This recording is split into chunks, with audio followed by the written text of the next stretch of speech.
Hey, what's up? Welcome back to another edition of the Mandatory Live on this Saturday morning. Remember, if you like the content, make sure to hit that like and subscribe button. Also, follow us on our social media channels. We're at the Mandatory TKO. You can also follow us on our own personal social media channels. You'll see there on the screen where you can find us as well. Remember, you can also find us on the audio side. So, wherever you get your shows, wherever you get your podcasts, we're on there too. Make sure to give us a rate and review, give us a 5-star because that helps the channel grow. And if you've already been doing all of that, thank you so much. We do appreciate you. And we got a lot to get into on this show. We've had a crazy week, so we're doing this on a Saturday morning. If you like the Saturday morning lives, let us know. Obviously, if there's going to be, a post-fight show, we wouldn't do a Saturday morning live. But if you guys rock with it, let us know as we continue to get busier throughout the summer.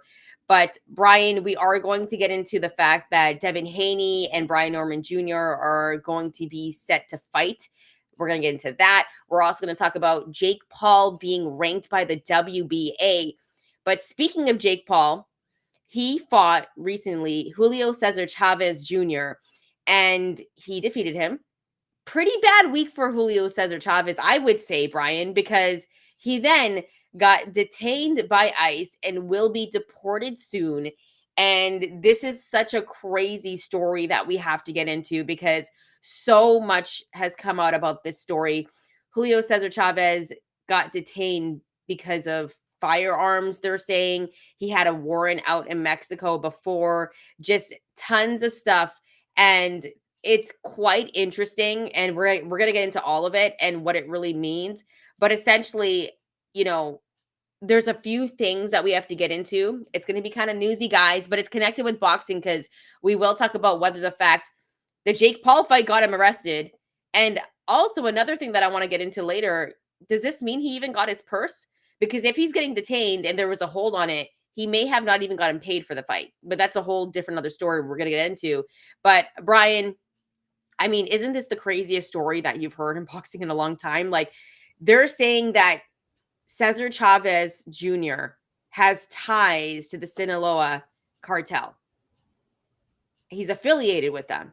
And allegedly, yes.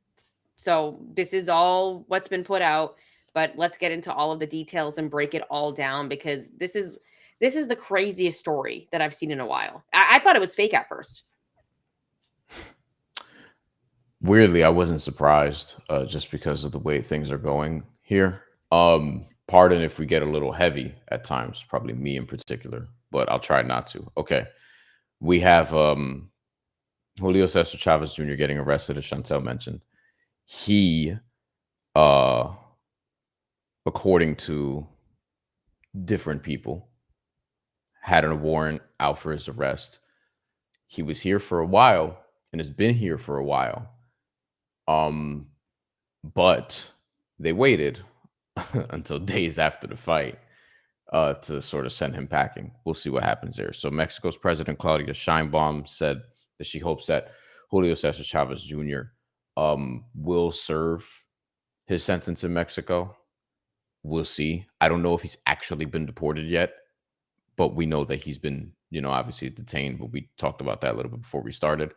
And Julio Cesar Chavez Jr. So the arrest order is from 2023. Apparently, he's mostly been in the U.S. since, which, yeah. We did mention last episode that there was an arrest for a gun charge in 2024, which we had talked about. And Sheinbaum said that the hope is that he'll be deported, serve the sentence, referring to, charges that Chavez is facing for arms, drug trafficking, which, he was, again, and this is the sort of thing about this, because something about this doesn't smell right. And whenever ICE is involved, it never does. But he was here for a long time leading up to the fight. This is the response that a lot of people had. He was here for a long time leading up to the fight. He was here for the fight. He fought. High profile fight. One that people actually knew was happening in the country, unlike Edgar Berlanga and Hamza Shiraz. Go look at the tickets for that. And they waited for days and months, presumably, because if he's been here for all this time, and then they go get him. So that was weird. And the statement from ICE, which I will not post, just basically seemed like they're trying to make an example out of somebody. And in the statement, talking about how no one's above the law and all this stuff. But if you don't know, because we do have people not from this country, if you don't know, like they're just wilding. They're doing whatever they want. They're getting a lot more funding now because of this bill that passed. Go read about it. The bill's awful. It's one of the worst bills. There's people who have been in politics for 20, 30 years who are more on the right side of history than not, who are like, this is the worst bill I've ever seen. ICE is getting more funding. They're detaining citizens. Like it's so this is not even exclusive to, whatever we're talking about here. But as it relates to this specific situation, I find the handling of it weird. And while Chavez may have had the arrest warrant, that's a tongue twister, and may have had those charges, there are not honest actors involved in the people who are trying to get him up out of here. So I still have some questions about the process of this, about all of this in general.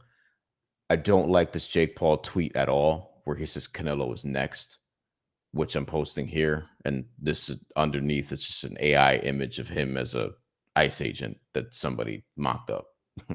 But he's saying Canelo is next. That's kind of racist. And on top of that, like I just don't know what else to make of this, but we'll see. We don't even know what the sentence is going to look like. But Julio Cesar Chavez Jr., the continued spiral persists of his career and his life at this point, it looks like. So Yeah, and it's kind of wild because you are the son of the greatest Mexican boxer of all time, in my opinion. And it's crazy for this to come out. And then you're seeing like all the information of what they're saying on why he was arrested. He had a warrant for a ghost weapon, which is a weapon without a serial number. That's a weapon that can be put together. So it's not a legit weapon. That's what he was originally arrested for. That warrant was out. And then he has ties to the Sinaloa cartel. He's married apparently to El Chapo's son's I have it right here. ex-wife. I have it Yeah. right here because I knew you were gonna go here. Because this detail fascinates you. But It according to does. It's wild to me. according to the agency, Chavez entered the U.S. Under a legal B2 tourist visa in August 2023 and applied for permanent resident status in April 2024. His application was allegedly based on the marriage to U.S. citizen Frida Munoz, who was married to Edgar Guzman Lopez, the son of Sinaloa cartel leader Joaquin El Chapo Guzman, until his death in 2008. So we were talking about like whether or not El Chapo's son is dead. That's the one who, Yeah. not the one who's currently, I think, involved in the drug trafficking race. And they're alleging that Chavez is affiliated with the Sinaloa cartel, which I had not heard about until now. So, I probably want somebody other than them to tell me and verify that. But that's the story that's being run with at this point. And obviously, in this country, they're going to look at any cartel as a terrorist organization, even though we have plenty of domestic terrorist organizations here too that aren't seen as such. But anyway, And he was arrested in Studio City, like when ICE detained him, and he was wearing an MVP promotions hat. Just to let you know, I thought that was kind of interesting as well. But I will say this: all the Chavez facts that are was. coming up. Yeah, he was wearing an MVP hat when he got detained by ICE in I didn't Studio notice City. that. I saw the video, but I didn't That notice was that. the first thing that I noticed. I was like, "Oh no, this looks like he's got the MVP logo on."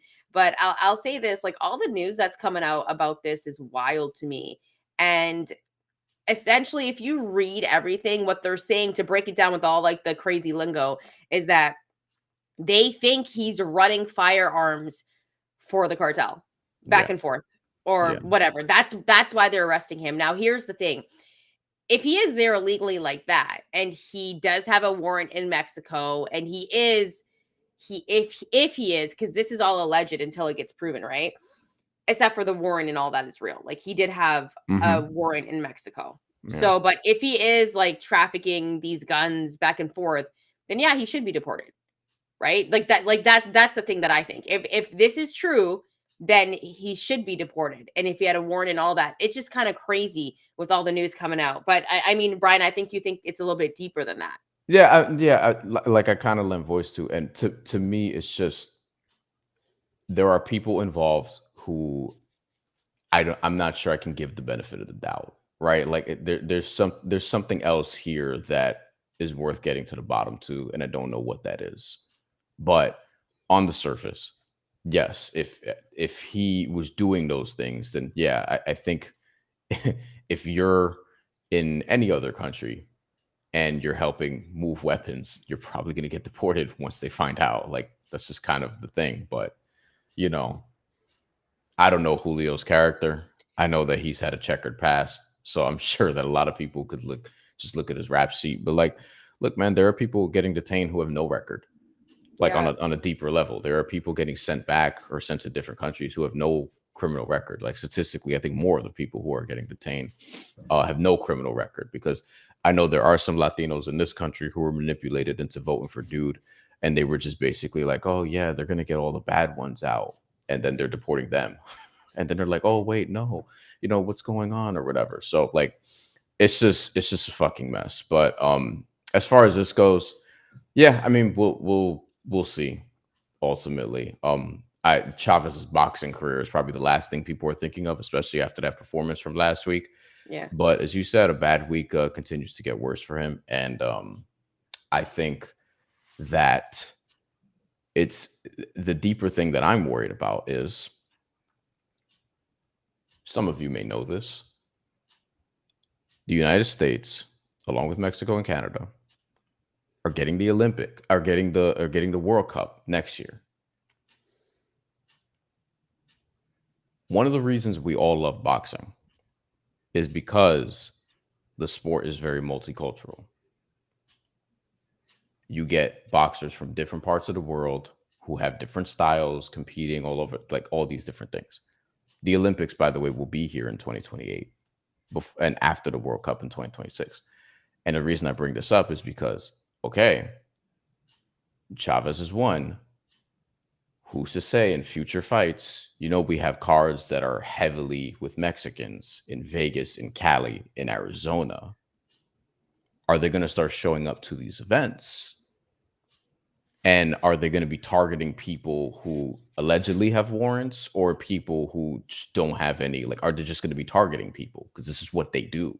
They try to intimidate people with masks and all this gear, so you don't know who you're dealing with. Like, this is what they do. Are they going to show up to New York City, where we have a lot of different people from a lot of different backgrounds? Like,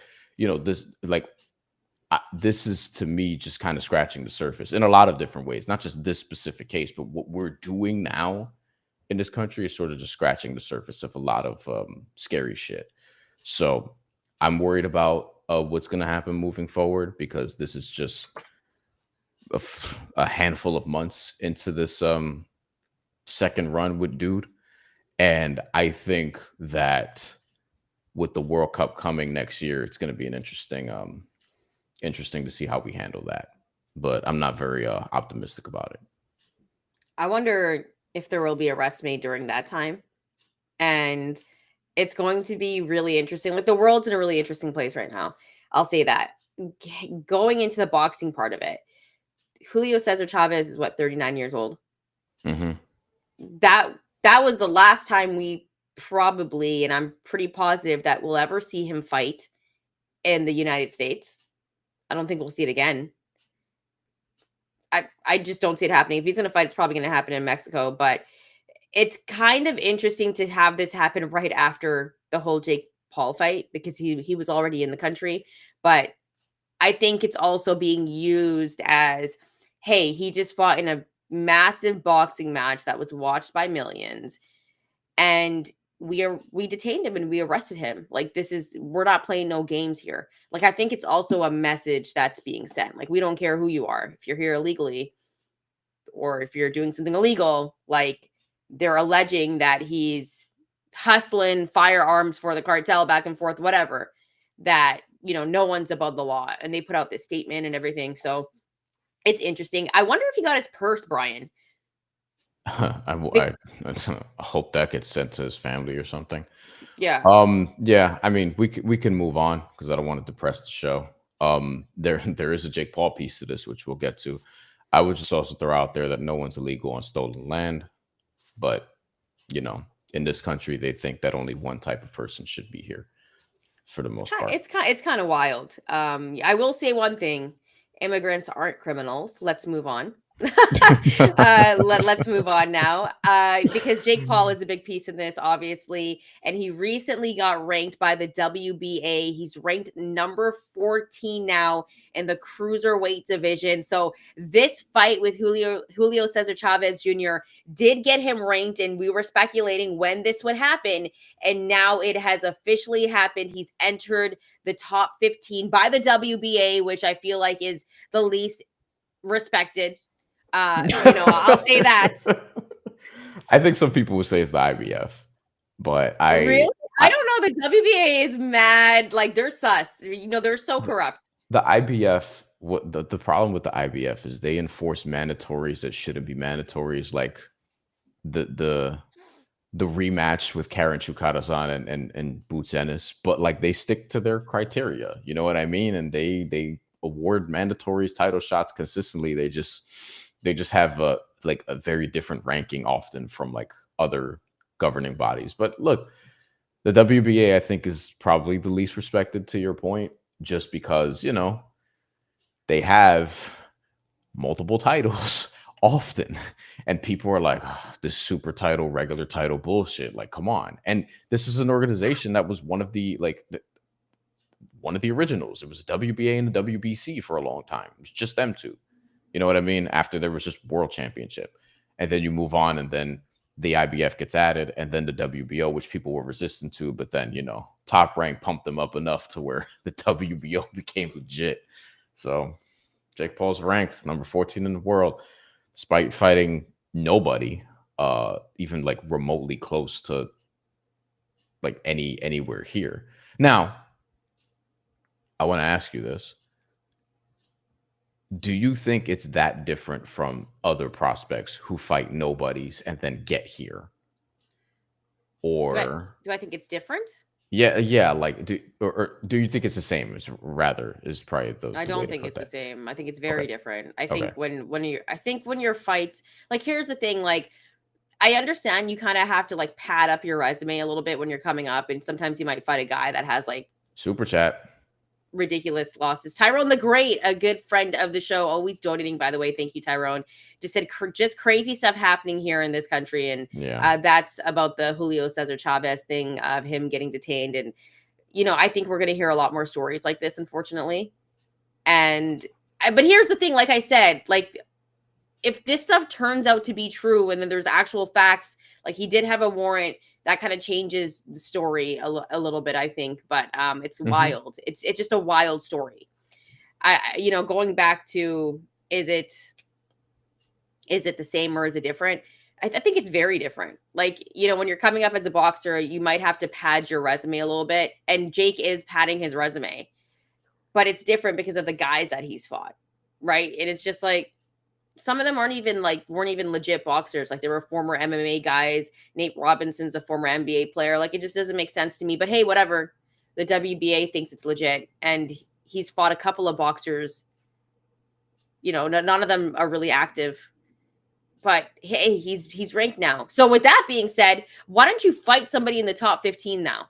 Now that you're ranked, this is what you should do. You should shut me up. You should shut up everybody else that's saying you're not a real boxer, and fight somebody in the top 15. You're ranked. Because I think the end goal is he's going to try to get a title shot. But listen, if there was a division to do it, you look at the cruiserweight division, you're like, hey, but against those top tier guys, I don't think Jake can fight those top tier guys.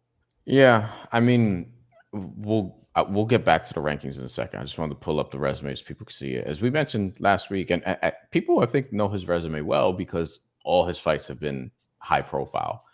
Not to say like everyone's watched all his fights, but like you've heard about at least most of these.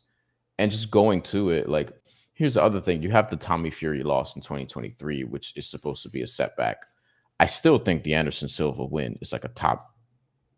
Honestly, it might be his best win other than Chavez, I suppose. Yeah, I would say that actually. Anderson Silva is his best win other than Julio Cesar Chavez Jr. So those But are your it's best two wins. Anderson Silva. No, but Like the way but he did it, the way the fight no, went, is that what you're saying? no. I'm not saying it in a complimentary way. Okay. I'm saying I like thought you were. your I was like confused here. no. I'm saying like your best win is Anderson Silva. It's not like uh Guido Vianello, I think was who Richard Torres just Oh, beat, okay. Yeah, yeah. right? Like that's a good win, right? Like Richard Torres should be ranked after something like that because you have at least prospect versus prospect. Like there are times, Jesus, aggressive with the ads. There are times where like you see the rankings and people have fought absolute nobodies or people fight, but they're like fighting credible competition. Like when you look at the way Top Rank brings along a fighter, for example, you're seeing like Richard Torres Jr. get in the ring with like slightly better competition, fight to fight, guys who have fought other heavyweights, mutual opponents with this contender, like they fought Jared Anderson before, or they fought this person before, whatever. Like you'll see things like that.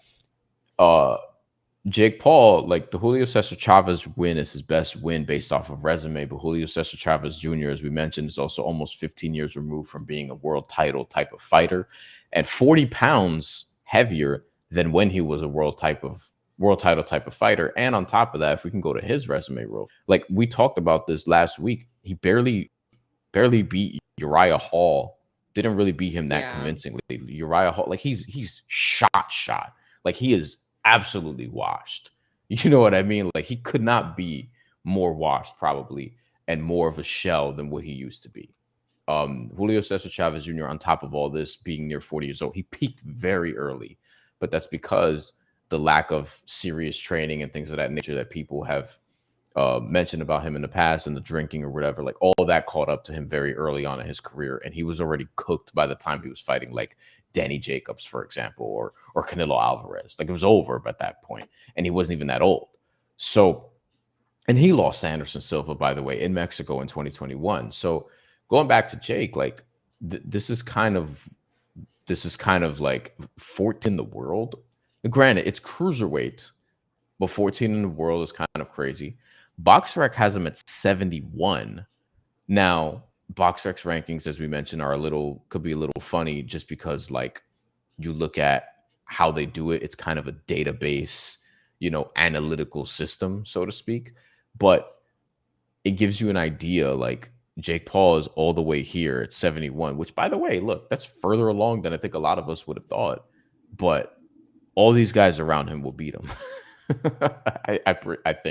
I think Jake Paul's gotten better. I think he can box for sure. Tommy Fury, by the way, is 66 here.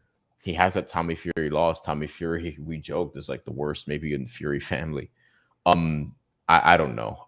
Tyrone says WBA wants money. TJ says Jake Paul needs to fight real competition. TJ also says he wants to see Tank versus Jake. I don't want to see Tank versus Jake, but I want to see Jake versus somebody. We threw out Deontay Wilder because some other people have been throwing that out there. I think that's legitimately interesting though, and I think while Wilder's shot, he probably wins that fight. Yeah, I mean, I'd rather see Jake against Wilder. I don't want to see him against Tank. Tank is small, dude. Like Jake's gonna come in there. Jake's like huge. Did you see him in the ring against Julio Cesar Chavez? Like he just looks like he could be a heavyweight. Easily. And we're taking a look at these names here, and this is really interesting. Like I want to see if he's actually going to fight someone in the top 15 now, but I don't think he will. If he does, I'll be really surprised. But I mean, if he wants to be a champion, if he wants to fight a guy like Opataya or Ramirez or anything like that, he's going to have to fight a top 15 guy. Is he not? Like he's not going to just get a title shot, is he? Is that what's going to happen?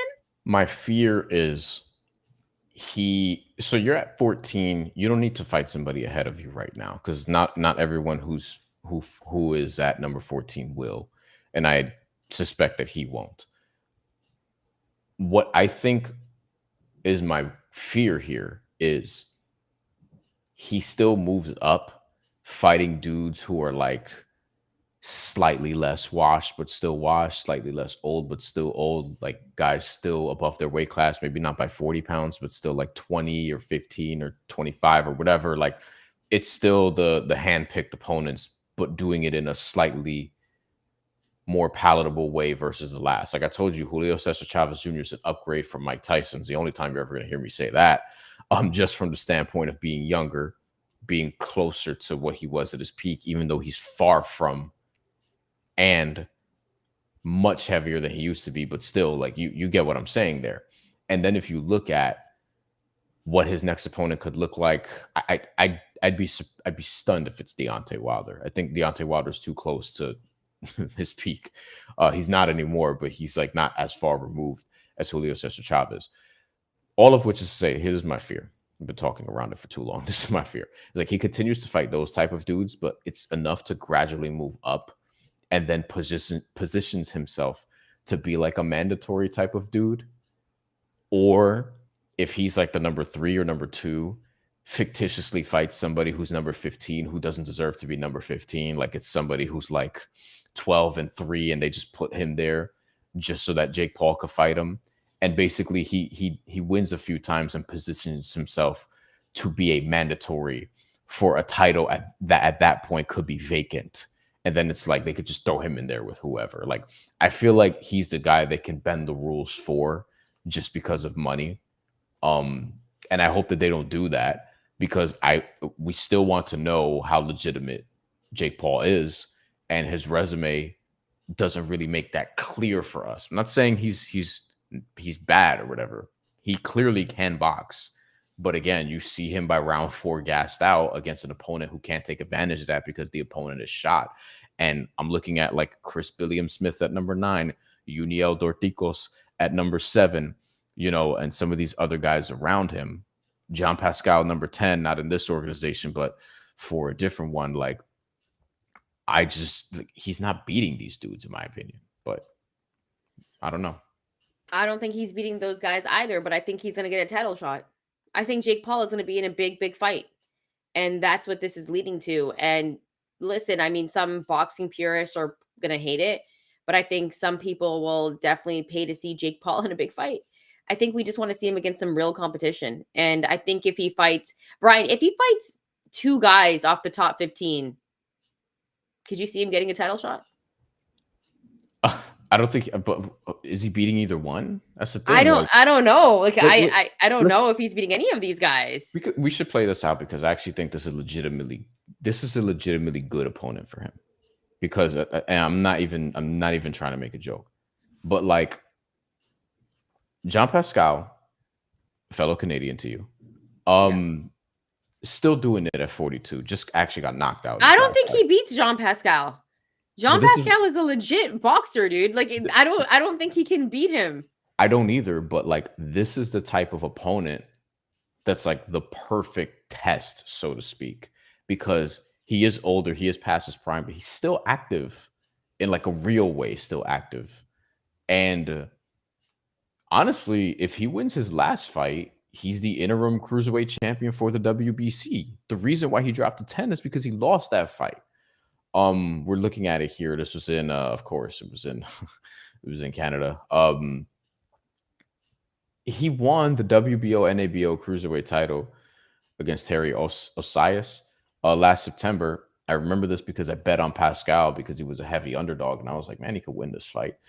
Like, lost to Michael Eifert a couple years ago. Like, there's been a couple different times where it looked like Pascal was done. He obviously had like some past steroid stuff. Like there's that as well. But like I think to me, I don't think he fights this guy next. But like this is like the perfect opponent where he's older, he's past his prime, but still active enough where it's like, okay, he should win this fight. But if Jake Paul wins, to me, this is a legitimately impressive win.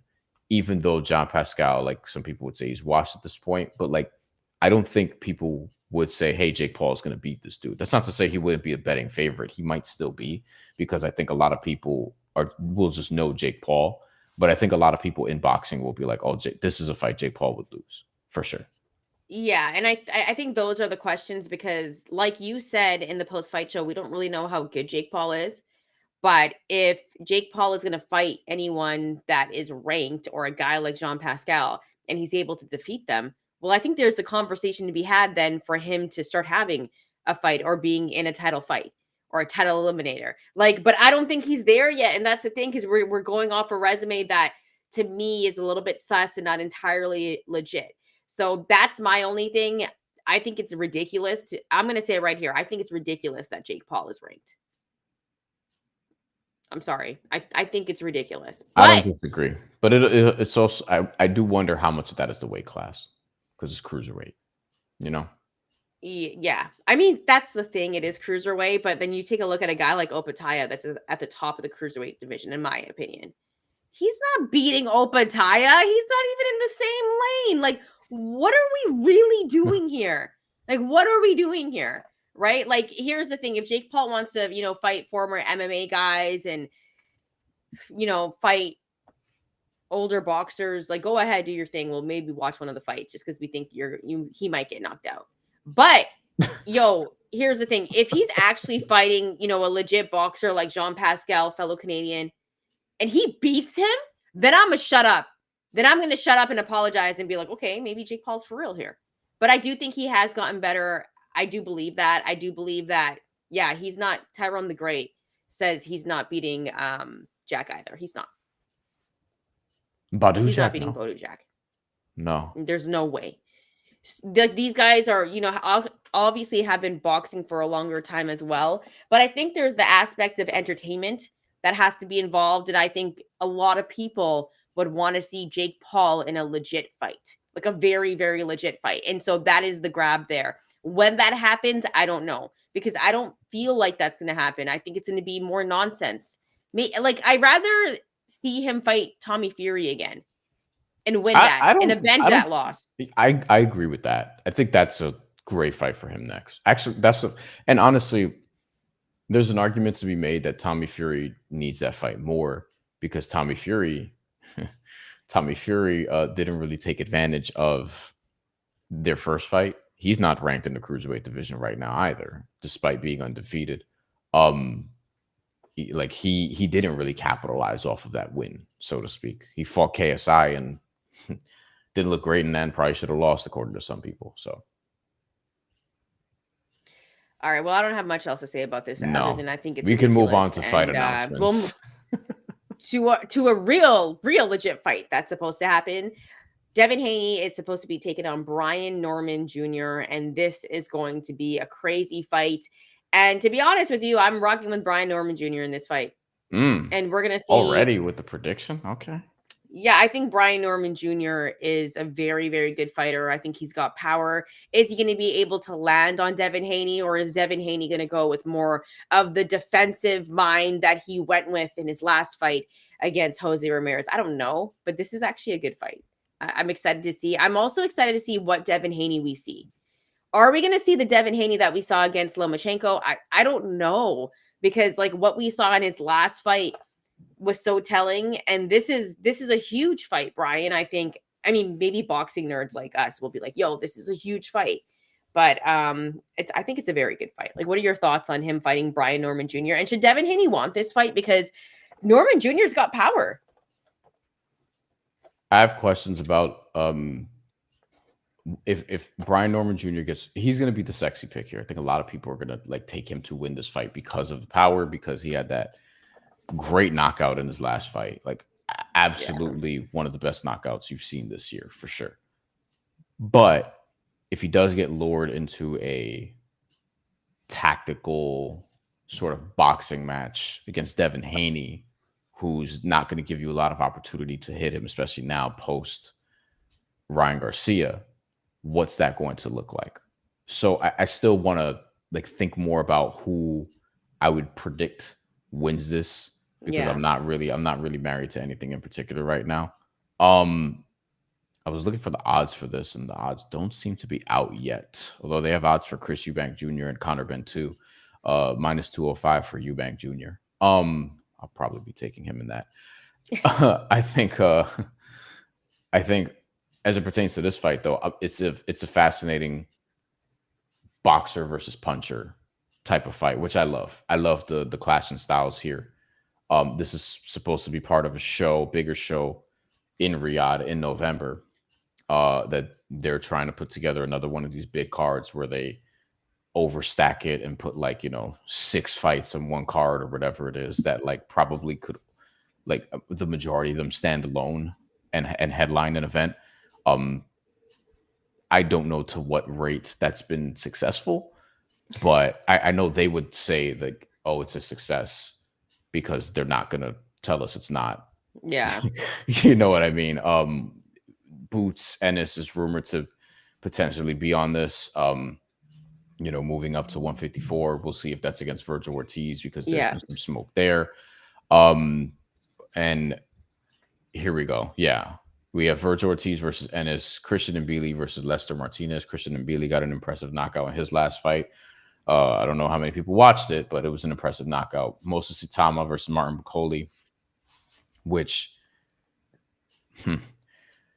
that's interesting. It's a very interesting fight. He tends to do this thing, Turk, where like he doesn't wait for the other fight to like actually happen before I hate that. the next one. I hate that because why is Andy Cruz already fighting William Zepeda? And I think that's because they're gearing up to possibly set up a fight with Shakur Stevenson and Andy Cruz because I think they're thinking Shakur is going to win that fight. And then Andy Cruz fight a guy that's fought Shakur Stevenson. And this is kind of what we talked about in a previous episode. Like, stop playing with fate, bro. Like, you did this with Wilder and Joshua. Like, oh, yeah, they'll fight each other after. And, like, we're never going to get that fight now. Look what happened. This is supposed to be, and in general, like, just let the fights happen. They've already scheduled Bam Rodriguez. Yeah, I saw that. He's going to fight. And Bam hasn't even fought. Like, he's fighting, like, what, in like a week and a half or whatever it might be, but he hasn't even fought yet, July 19th. Moses Itama fights Dillian White in August, and we're talking about maybe fighting him against Bacoli next. What are we doing? All right, whatever. Andy Cruz, Williams. By the way, on the surface, all these fights, fairly interesting. Yeah. You know what I mean? Especially Virgil versus Boots. I think a lot of people, myself included, might be more excited about that than Norman Jr. versus Devin Haney. Because Virgil versus Boots is that's another boxer versus puncher type of fight, with Ennis being the boxer, but very different from Haney because Haney, I shouldn't have said boxer versus puncher. I should have said for him versus Norman Jr. I should say counter puncher versus puncher, maybe is how to word that one. Itama versus Bacoli, I think that's legitimately good matchmaking from Turk, but I just don't think you should say that before Moses Itama fights Dillian White. Like, I know we think he's gonna win that fight, but like, damn, bro, like it's the heavyweight division. You don't know. Yeah. And like, not to throw this out there, but Moses Itama, we know where he's from the UK, and UK heavyweights, they lose a little bit earlier than you would expect sometimes. We've seen Martin Bacoli's power before. We've seen it. We know what he can do. And Dillian White's. But I'll say this though. I shout out to Martin Bacoli because I mean he's getting in the ring. He's fighting sometimes on short notice, and he's making all the money he can. And Turk's given him those opportunities, and I think it's great for a guy like Martin Bacoli. But I think those are some very interesting fights. Obviously, the one I want to see is Jerome Boots Ennis and Virgil Ortiz. That's the one that I would want to see. That would be the main event, in my opinion, if that was to happen. The other fight that got announced for November, one that we speculated about specifically. I think I mentioned this too. I was like, who's the light heavyweight that we want to see Dave Benavidez fight? Well, I'm like, well, if Bivol is off the table, Beterbiev's off the table, which, by the way, now might happen in 2026. More on that as we learn more information as to why that is and why that's happening, and we'll sort of read into it.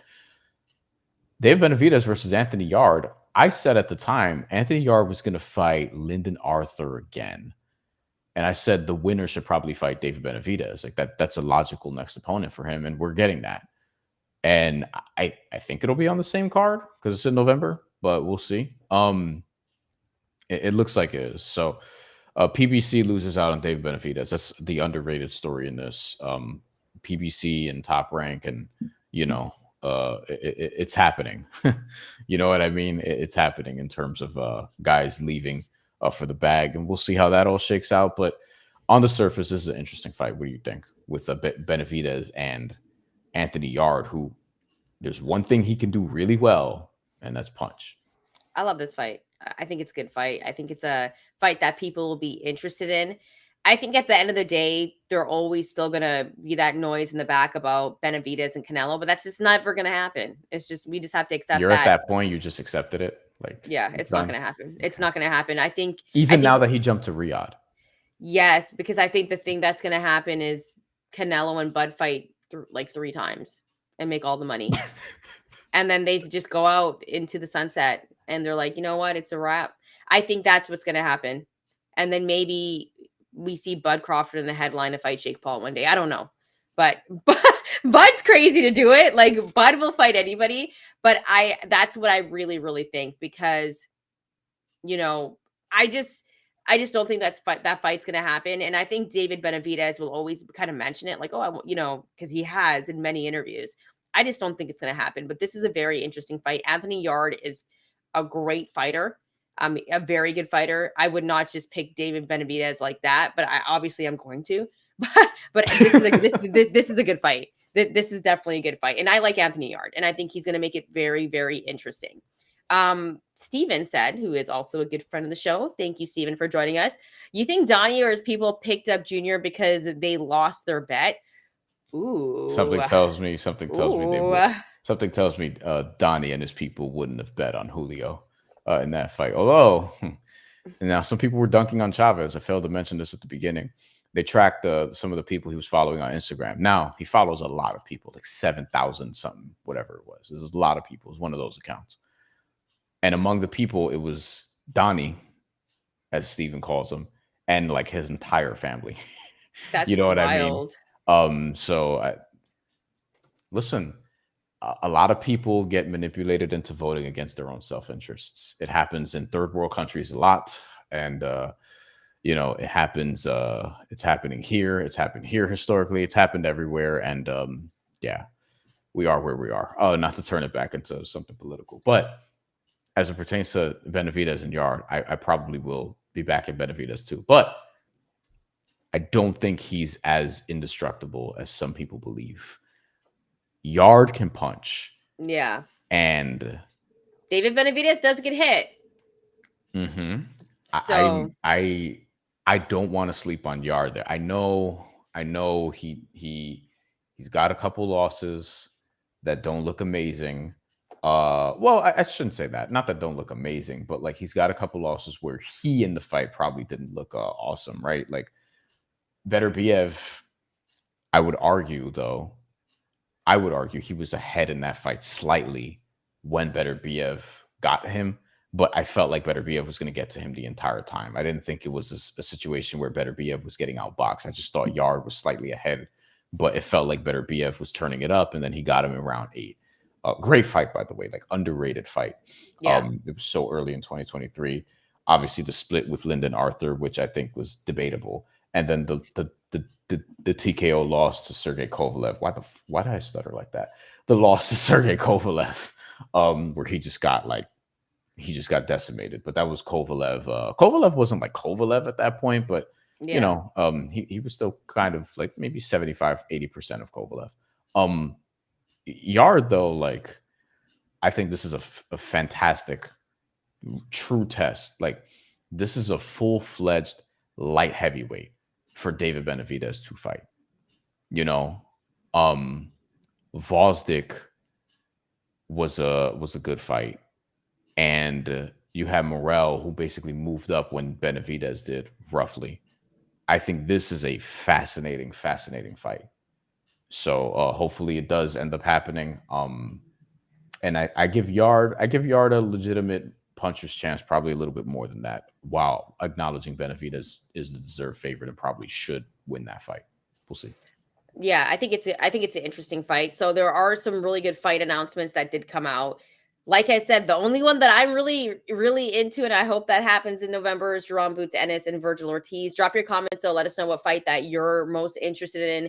And if you like the David Benavidez and Anthony Yard fight, also what you think about Devin Haney and Brian Norman Jr., who are you rocking with in that fight? Brian, do we have any final thoughts before we get up and out of here? Bam Rodriguez, Fernando Martinez, we mentioned.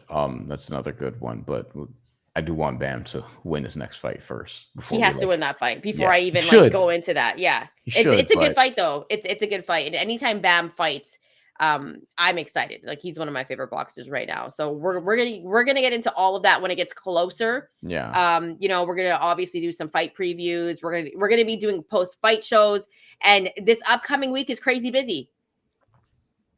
we have a lot. Yeah, it's going to be a jam packed week, so stay tuned for that. We're going to give you fight previews, post fight show on Saturday, Brian, unless you're going to be No, going to that's the that. plan. I will be at the Taylor Serrano. I'll be Yeah. covering that in person, but we will do a post fight show for Shakur, Zepeda, Edgar, Shiraz.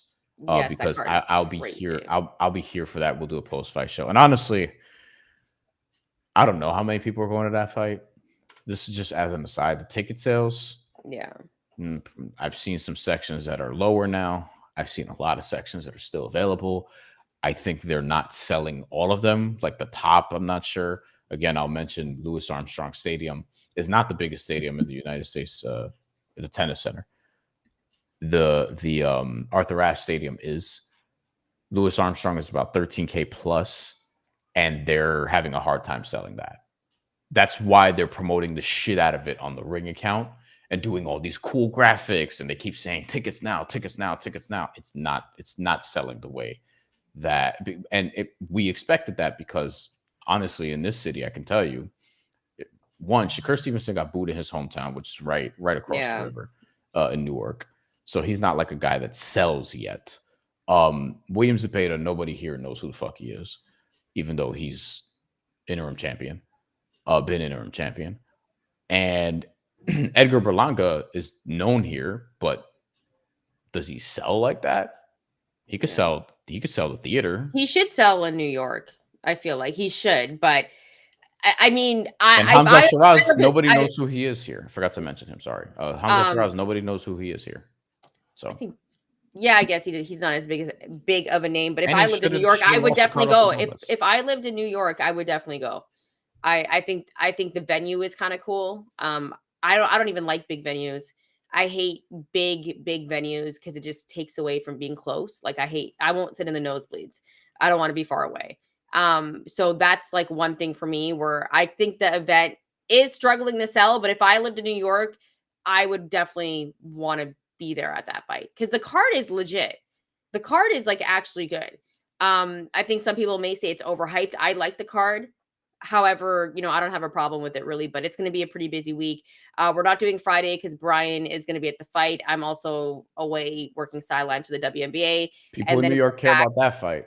I'll tell you that. They care about Taylor Serrano 3 here. on Saturday. We will be back. We'll do the post fight show, but keep in mind that we will be doing fight previews. Let's get back to some comments. TJ says Shakur for the win.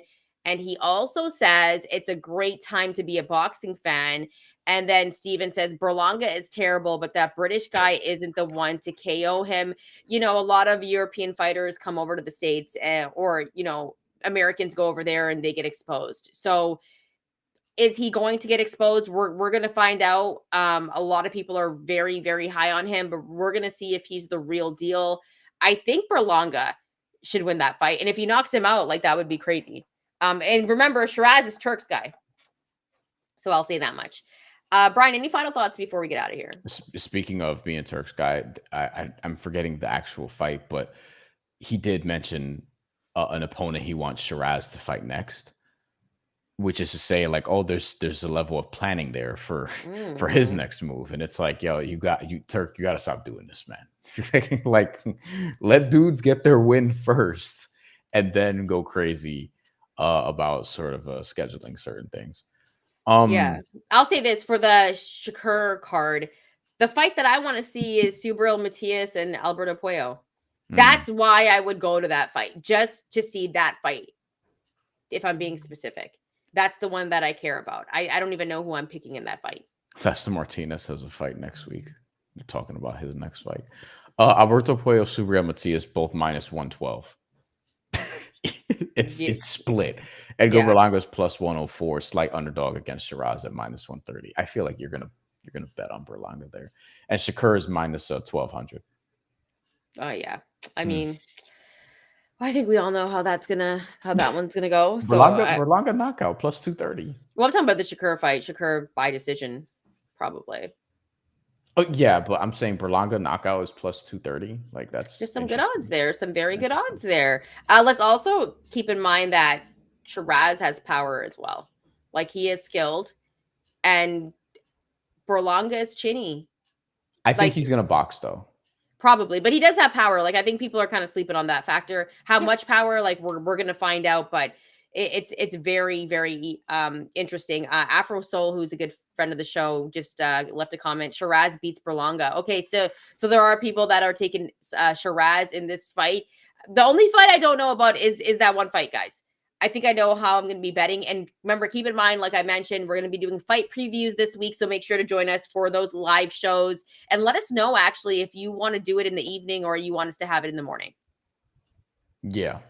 Let us drop the comments. This week is tight. I ain't gonna lie for both of us. It is. There's only a couple of days I'll probably be able to do it. I'm not going to lie to you. Same. So we'll see. 2 shows this week, though. We have a show during the week previewing all the fights this weekend, and Saturday post-fight show. That's the plan. All right. Well, unless you have anything else to note, I think we're all good here, Bryan. You excited for Jack Catterall today? I forgot he was fighting. I'm not gonna lie to you. All right, guys, that's enough. When you start saying stuff like that, the show's over. Bye.